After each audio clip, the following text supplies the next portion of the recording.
As I told you guys last week, the recruitment of Bradley Beal will start this Friday. The Washington Wizards can officially give Bradley Beal a new 3-year, $111 million extension.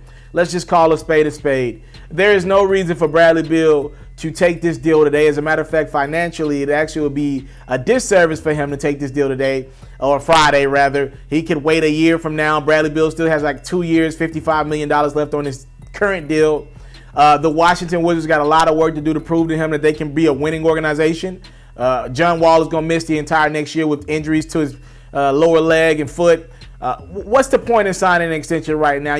There's too much uncertainty. This would be a bad business move if he signed that extension now. This would be a Russell Westbrook, Damian Lillard type bad business move. And they have more talent than what Bradley Beal has right now in Washington. So we'll see what happens with this situation that's just going to over time increase the expectations, the energy, the anticipation. Will Bradley Beal stay in Washington? Because I believe he's one of the game's best players, and I think teams know that, and I think he's a great locker room guy. Averaged 25, 5, and 5 last year.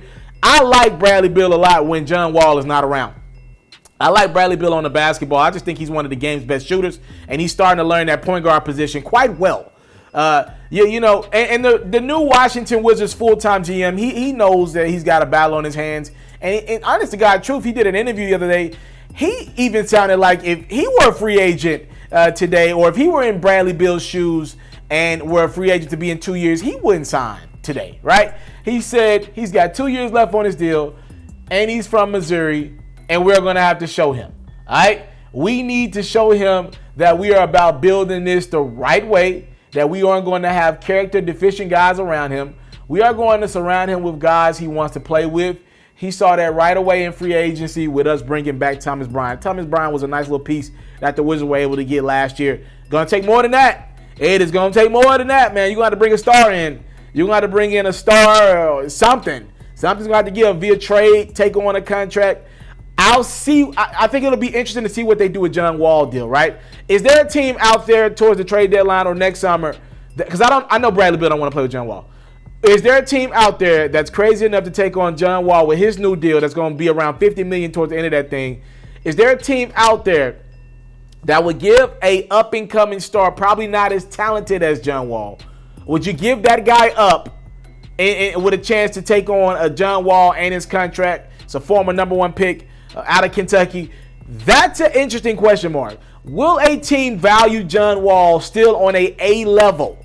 And if that is the case, can the Wizards get off that deal, maybe trade John Wall to a contending team, and bring in a star that complements Bradley Beal's game a lot better than what John Wall did? That's the question mark. Wizards got a lot of work to do. But as of this Friday, coming up, they can officially offer Bradley Beal a 3-year, $111 million Supermax extension, and we don't believe Bradley Beal. If he's doing good business, he won't take it right now. I'm out. I came from nothing, but I want everything God has for me. I interview celebrities. I talk sports. I still represent the culture. I got the kids. They are now tuned in. Yo, we locked in right now, Mr. Taliaferro.